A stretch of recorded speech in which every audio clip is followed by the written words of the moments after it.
현재를 살아가고 있는 우리에게 가정은 너무나 중요합니다. 또 가정에서 진정한 쉼을 얻을 수 있는 곳입니다. 하지만 오늘 성경 말씀대로 말한다면 말세에는 사랑이 식어가고 있다, 그렇게 말하고 있습니다. 즉 가정의 의미를 점점 잃어버리고 있다는 것입니다.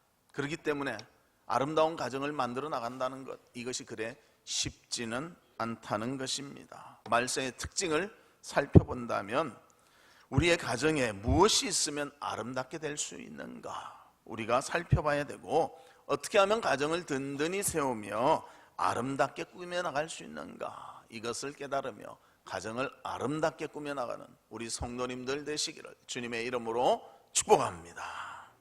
그러면 먼저 말세의 모습을 한번 살펴보겠습니다. 본문 7절에 보면 만물의 마지막이 가까이 왔으니 그러므로 너희는 정신을 차리고 근신하여 기도하라. 정신을 바짝 차리고 근신하여 기도하라고 말하고 있습니다. 말세는 정신을 바짝 차려야지, 정신을 차리지 않으면 다른 곳으로 끌려갈 가능성이 높다는 것입니다. 왜 정신을 바짝 차려야 되는가? 마태복음 24장 12절에 보면 이렇게 말합니다. 불법이 성함으로 많은 사람의 사랑이 식어지리라. 사랑이 식어지면요, 모든 것이 식어집니다.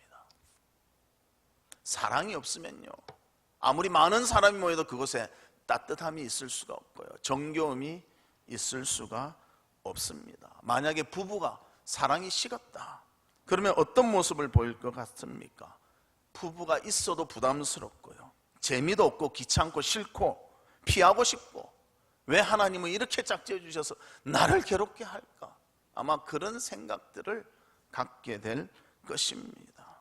친구와의 사랑이 식어졌다, 그러면 어떨 것 같습니까? 그 친구가 전화 오면 부담스러운 거예요. 피하고 어떻게 하든지 핑계를 대고 만나지 않으려고 그렇게 할 것입니다. 싫고 증오하고 믿고 보기 싫고, 이런 것들이 사랑이 사라졌을 때 나타나는 모습이라는 것입니다. 말세 때는 사랑이 식기 때문에 가정에서도 친구 간에도 또 다른 공동체 속에서 점점 식어지고 있다는 것을 말씀해주고 있습니다. 그래서 말세가 되면 결혼의 생각이 바뀌게 된다는 것입니다. 결혼은 남녀가 만나 서로 사랑하고 서로 사랑하는 것입니다. 그 다음에 서로 책임과 의무를 지키는 것이 결혼입니다. 이런 말 하면 누가 그럽니까? 목사님, 사랑하면 결혼하지 무슨 책임과 의무가. 사실 살아보십시오. 항상 사랑하면서 삽니까? 책임과 의무로 살아가는 것이 더 많습니다. 그래서 저도 결혼할 때 이런 서약을 합니다. 뭐라고 하는가? 신랑 혹은 신부는, 그냥 제가 다르게 읽을게요. 신랑은 신부를 아내로 맞이합니까? 그렇게 말하든지, 신부는 신랑을 남편으로 맞이합니까? 해서 예 해야 돼요. 예 안 하면 결혼 거기서 끝입니다. 결혼식 하다 멈춰야 돼요. 그리고 뭐라고 말하는가? 기쁠 때나 슬플 때나 건강하거나 병들거나 부유하거나 가난하게 되는 모든 경우에 사랑하고 존중히 여기며 도와주고 보호하며 진실한 남편 또 진실한 아내로 일정한 부부의 대의와 정조를 지키기로 서약합니까? 해서 예 해야 결혼식 하는 거예요. 서약합니까? 한데 글쎄요, 그럼 결혼 못 하는 거예요. 저기에 잘 보십시오. 건강할 때, 병약할 때, 부유할 때, 가난할 때 다 들어간다는 거예요. 건강할 때는 사랑스럽죠. 돈 잘 벌어오면 사랑스럽죠. 그러나 돈 못 벌어오고 집에서 빌빌 놀고 있다, 의무로 해야죠. 사랑으로 어떻게 하겠습니까? 책임감으로 해야죠. 힘들지만 병들었지만 가정을 위해서 나가서 일하고 그러지 않습니까? 의무와 책임이 더 중요하다는 것입니다. 결혼을 너무 꿈 같은 것으로 생각하지, 사랑하면 결혼한다, 로맨스가 있어야 된다. 물론 있어야죠. 그러나 그것이 전부가 아니란 거예요. 그보다 더 큰 것이 의무와 책임인 것입니다. 그래서 우리는 그 현실을 알아야 한다는 것입니다. 그래서 결혼에는 사랑도 필요하지만 의무와 책임도 너무나 필요하다는 것입니다. 그러나 요즘은 결혼을 책임과 의무로 보기보다는 무엇으로 보는가? 이게 말세의 징조입니다. 자기 만족의 수단으로 생각한다는 것입니다. 내한테 만족되면 결혼 생활 계속하고요. 만족 안 되면 끝냅시다. 이게 요즘의 세태라는 거예요. 그걸 또 누가 부추깁니까? 부모님들이 부추겨요. 옛날에는 시댁에 갔다가 딸이 오면요, 너는 시댁의 귀신이 돼야지 어딜 왔느냐 쫓아버렸어요. 요즘은 잘 왔다, 그놈 사위 내가 가만히 안 두겠다, 이러지 않습니까? 며느리가 잘못 그놈 며느리, 이러지 않습니까? 그러다 보니까 자기 만족이 더 중요하지 책임과 의무는 별로 중요하지 않다는 거예요. 그래서 가정생활이 오래 가질 못합니다. 깨어지고 맙니다. 하나님이 정해주신 것 사람이 나눌 수 없느니라 분명히 말했는데요, 사람들이 자기 만족을 위해서 나눈다는 거예요. 그래서 우리는 가정에 대한 개념을 바르게 갖는 것이 필요합니다. 그러나 말세는 점점 그 개념을 잃어버리게 만들고 깨트리게 만드는 것이 우리의 이 시대의 모습이라는 것입니다. 그렇다면 우리가 이 가정을 든든하게 만들어 나갈 수 있는 그 방법은 무엇인가? 오늘 그것을 살펴보며 은혜를 받기를 바랍니다. 그 첫 번째는 기도의 삶이 있어야 한다는 것입니다. 본문 7절에 보면 아까도 읽었지만 만물의 마지막이 가까이 왔으니 그러므로 너희는 정신을 차리고 근신하여 기도하라. 여기서 정신을 차리고 근신하여 기도하라고 말합니다. 정신을 차리는 것은 분별하다, 마음을 통제하다, 그런 의미가 있습니다. 즉 부정과거형으로 기록되어 있는데요, 부정과거형은 뭔가 하면 행동의 한 번의 단호함을 의미합니다. 그래서 정신을 바짝 차리는 것은 정말 분별해서 내 마음을 통제할 수 있어야 한다는 것을 강조하고 있습니다. 냉정하게 대처해야 한다는 것을 알려주고 있습니다. 또 근신한다는 말은 무엇입니까? 정신을 맑게 하다, 냉정하다는 의미가 있고 그것도 똑같이 부정과거형으로 되어 있다는 것입니다. 냉정하게 모든 일을 대처하는 것, 이것이 근신한다는, 모든 일에 대해서 기도로 대처해야 한다는 것입니다. 내 힘으로 대처하는 것이 아니라 하나님께 기도하는 것으로 냉정하게 대처하는 자세가 필요하다는 것을 알려주고 있습니다. 점점 악이 팽배해지고요, 혼란이 가중되고 있습니다. 이럴 때 조금이라도 긴장을 풀면 우리는 실패할 수가 있다는 것입니다. 그래서 우리는 냉정하게 정신을 맑게 하여 마음을 통제하며 기도에 힘써야 하는 것입니다. 기도하는 자 하나님과 교제하게 되고요, 기도하는 자 하나님의 마음을 알게 되고요, 영적으로 든든히 세워져 갈 수가 있습니다. 이 기도의 힘으로 아름다운 가정을 만들어 나가는 우리 성도님들 되시기를 주의 이름으로 축복합니다. 그래서 우리 사랑하는 성도 여러분, 기도가 잘 안 됩니까? 목사님은 기도하라 기도하라 하는데 나는 왜 이렇게 기도가 안 될까? 그런 분들이 있습니까? 기도가 자꾸 막힙니까? 그러면 말세를 이기기 어려운 상태에 있다는 것이 되어버리고 맙니다. 이럴 때 하나님께 더욱더 메어달리기에 마음을 주께로 향하시기를 바랍니다. 의도적으로라도 세상을 자꾸만 향하는 마음이 있으면요, 틀어서 하나님께로 가야 돼요. 세상에 나가서 자꾸 놀고 싶을 때 멈추고 교회 와서 예배해야 됩니다. 기도해야 됩니다. 요즘 현대인들은요, 주일의 중요성도 많이 잊어버리고 예배의 중요성도 많이 잊어버리고 기도해야 된다 이것도 많이 잊어버립니다. 기도도 나를 위해서 하지 정말 주님 앞에 주님의 뜻을 위해서 기도하고 이런 것이 점점 줄어들고 있습니다. 마음을 통제하며 맑게 하며 하나님과 깊은 교제를 하며 기도할 때 우리의 영혼도 튼튼해지지만 가정도 든든하게 세워나갈 수 있습니다. 기도로서 가정을 아름답게 세워나가는 우리 성도님들 되시기를 주님의 이름으로 축복합니다. 이란에 잡혀서 444일 동안 감금돼 있었던 인질이 있었습니다. 그 사람의 이름은 쿠브라는 여성이었습니다. 그 여성이 이렇게 고백했습니다. 처음 5개월 동안은 독방에 갇혀 있었는데 정말 지옥과 같았습니다. 아무 생각도 나지 않고 분함만 생기고 정말 눈물만 흘렸습니다.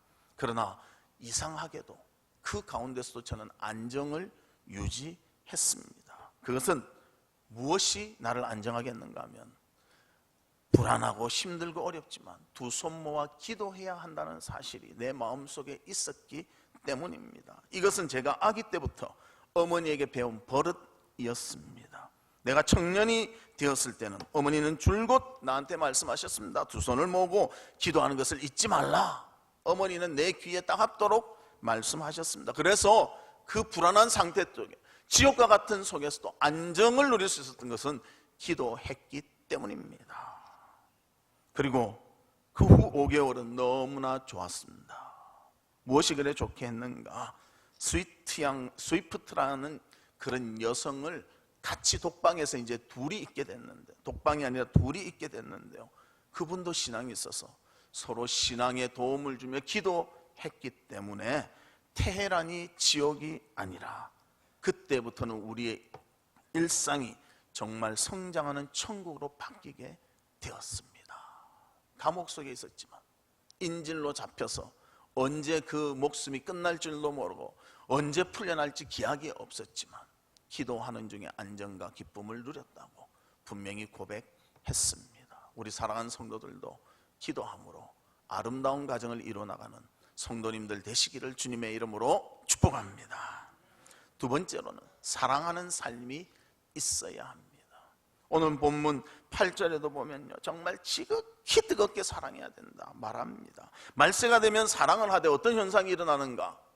남은 사랑 안 하고 자기만 사랑하는 거예요. 자기는 지극히 사랑합니다. 너무너무 잘 사랑합니다. 그러나 남에 대해서는 너무나 식어버리는 거예요. 사랑이. 우리도 좀 그런 성향이 있지 않습니까? 내 것에 대해서는 집착이 있잖아요. 내 자식에 대해서는 사랑하잖아요. 그런데 남에 대해서는 참 냉정하게 될 때가 많다는 것입니다. 그래서 본문 8절에 이렇게 말합니다. 우리 같이 한번 읽어볼까요? 시작. 무엇보다도 뜨겁게 서로 사랑할지니 사랑은 허다한 죄를 덮느니라. 어떻게 사랑해요? 뜨겁게 사랑하래요. 열정을 가지고 사랑하래요. 남을 사랑하는 일에 좀 힘을 보태라는 것입니다. 그렇게 사랑할 때 어떤 현상이 나타나는가? 남의 죄를 덮어줄 수가 있다는 거예요. 나에 대해서는 뜨겁게 사랑합니다. 몸이 뒤일 정도로 뜨겁게 사랑합니다. 그러나 남에 대해서는 식어버려 있습니다. 이게 말세의 모습이기 때문입니다. 그러나 남의 그 허다한 죄를 덮어줄 수 있는 사랑을 한다면 우리는 그래도 하나님 앞에서 진실한 사랑을 하는 자가 될 수가 있습니다. 그런데 사랑은 특징이 있습니다. 가까울수록 사랑하기가 어렵다는 특징이 있습니다. 왜 그런가? 가까울수록 약점을 많이 알잖아요. 약점을 많이 알면 약점이 생각나게 돼 있습니다. 그래서 부부가 사랑도 하지만 사랑을 못하는 경우도 많다는 것입니다. 그러면 약점이 많이 보이잖아요. 약점이 많이 보이는데 그 약점마다 다 들춰내면요, 사랑이 확 식어버려요. 그러나 약점이 있어도 어떻게 해요? 사랑으로 덮어야 돼요. 용서해 줘야 돼요. 그러면 그 사랑은 더 뜨겁게 되어질 수가 있는 것입니다. 그래서 우리는 부부라고 말하면 이렇게 대답하기도 합니다. 세상에서 가장 사랑하는 사람이 누굽니까? 제 아내입니다. 제 남편입니다. 그렇게 말하고요. 세상에서 제일 미운 사람이 누굽니까? 제 마누라입니다. 제 남편입니다. 이렇게 하는 거예요. 똑같은데 사랑을, 잘못을 덮어주기 시작하면 최고로 사랑하는 사람이 되는데요, 잘못된 것을 드러내기 시작하면 제일 미운 사람이 자기 남편이고 자기 아내라는 것입니다. 여러분들은 어떤 선택을 하시겠습니까? 진정 남편과 아내를 사랑하시겠습니까? 안 그러면 다 까발려서 그 사람과의 원수가 되겠습니까? 그래서 우리 성도들도 마찬가지로 성도 간에 서로 사랑할 수 있기를 바랍니다. 사랑해서 그 사람에게 더 유익함이 있어질 수 있도록 그 일을 행하시기를 바랍니다. 그럴 때 우리는 더욱더 아름다운 모습을 가질 수가 있습니다. 그래서 눈에 콩깍지가 씌었다는 말도 있지 않습니까? 이게 씌어야 용서하죠. 안 씌으면 다 보이는 거예요. 그래서 이런 우스갯말이 있습니다. 신혼 때에는 부부가 서로 먹여주느라고 바쁘지만 5년이 지나면 냉장고에서 아무거나 꺼내서 먹기가 바쁘고 10년이 지나면 서로 싸우느라고 아무것도 먹지 못한다. 그런 우스갯소리가 있습니다. 점점 사랑이 식어지는 거 아니에요. 왜? 허물을 덮어주지 않으니까. 허물을 드러내니까요. 점점 식어지는 거예요. 그러나 허물을 덮어주면 점점 사랑이 깊어질 줄로 믿습니다. 서로를 덮어줄 수 있는 그런 성도들이 되시기를 바랍니다. 하나님은 우리에게 정말 그 사랑이, 하나님의 사랑이 어떠한가, 또 성도 간에 어떻게 사랑해야 되는가, 그것을 한 선지자를 통해서 보여주었습니다. 바로 그 선지자는 호세아 선지자입니다. 하나님의 명령으로 호세아 선지자는 어떤 여인과 결혼했는가? 고멜이라는 매우 음란한 여인과 결혼을 했습니다. 그리고 아이를 셋을 낳았는데요, 셋이 내 자식인지 아닌지를 몰라요. 얼마나 아내가 음란한지, 어디서 자고 온지도 몰라요. 그러나 하나님이 용서하라 합니다. 받아주라고 합니다. 호세아는 받아줍니다. 용서합니다. 끝까지 그를 아내로 인정해 줍니다. 그리고 새 아이를 낳은 후에는요, 집을 나가버렸습니다. 아마 추측되긴 다른 남자, 좋은 남자가 생겨서 나갔겠죠. 그리고는 어디서 사는지 모르는데 소식이 들려옵니다. 종으로 잡혀 있는데 어떻게 하면 좋을까요? 그래서 그 값을 다 치르고 또 데리고 옵니다. 그리고 또 사랑해 줍니다. 그러면서 하나님의 사랑을 비교하여 알려줍니다. 이스라엘 백성들, 그들은 내가 사랑하고 또 찾고 또 찾지만 나를 찾는 것이 아니라 우상에게 찾아가서 음란한 삶을 살아간다. 그러면서 지적하고 있다는 것입니다. 그러면서 더 중요한 것은 그런 음란한 하나님의 백성이라 하더라도 내가 그들을 사랑하노라. 내가 나의 백성으로 삼겠노라. 그래서 고멜을 끝까지 아내로 삼도록 인도해 주셨습니다. 사랑하는 성도 여러분, 서로 사랑합시다. 뜨겁게 사랑합시다. 적극적으로 사랑합시다. 죄를 덮으며 용서하며 귀히 여기며 그렇게 사랑합시다. 그럴 때 우리의 가정이 아름답게 형성될 줄로 믿습니다. 그 아름다운 가정을 위해서 우리에게 이런 사랑의 실천이 있기를 주님의 이름으로 축복합니다. 세 번째로는 봉사하는 삶이 있어야 한다는 것입니다. 본문 10절에 보면 각각 은사를 받은 대로 하나님의 여러 가지 은혜를 맡은 선한 청지기 같이 서로 봉사하라. 청지기란 관리인을 말합니다. 또 집안의 모든 것을 관리하는 사람입니다. 그리고 봉사라고 했는데 봉사는 뭔가 시중 들고 섬기는 것을 의미합니다. 그래서 여기는 현재 능동태 분사로 기록되어 있습니다. 언제나 언제든지 지속적으로 봉사해야 한다는 것이죠. 그래서 우리가 계속적으로 서로를 위해서 가정에서 또 공동체에서 섬겨주고 사랑해주는 것이 너무나 중요하다는 것을 말씀해주고 있습니다. 그런데 만약 부부가 서로 봉사해 줄 것만을 요구한다면요, 결코 행복해질 수가 없습니다. 한 번 요구하면 또 요구하지 만족하지를 못하기 때문입니다. 그래서 어떤 분은 그래요. 제일 재밌는 것이, 고기 씹는 것보다 더 맛있는 것이 남편을 친구들 앞에서 씹는 것이 그렇게 맛이 있고 재미있대요. 이제 그만하십시오. 남편은 자기는 모르지만 뭔가 몰라도 귀가 가렵고, 귀 긁어줘야 되는가? 기가 가렵고 그럴 거. 남편들은 그렇게 아내 욕하는 사람이 그래 많지가 않습니다. 남편이 아내 욕하는 것은 어지간할 때 합니다. 남자들은 서로 그 자존심이 있어가지고요, 자기 허물을 안 보여주려고 합니다. 바짝 굶었어도요, 나 오늘 멋진 데서 밥 먹고 왔다, 이런 게 남자들입니다. 여자들은 안 그렇지요. 막 배고프면 뭘 막 먹으면서 이야기하고, 먹은 힘으로 또 이야기하고, 마시면서 또 이야기하고, 그 힘을 가지고 이야기하면서 제일 좋아하는 것이 남편을 씹을 때 제일 재미있더라. 그렇고 그렇게 하고 있어.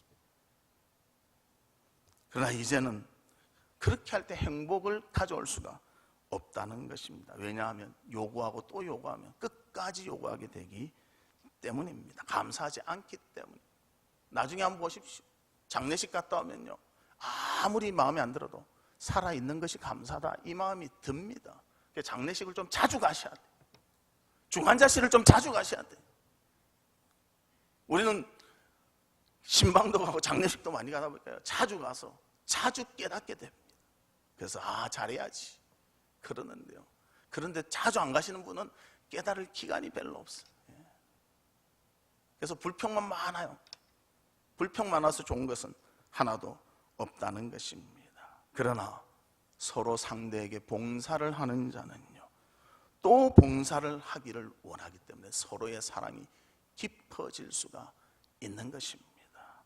그래서 상대에게 봉사를 요구하기만 하면 아름다운 가정이 되기 어렵지만, 서로 봉사한다면 아름다운 가정을 이루게 되는 것입니다.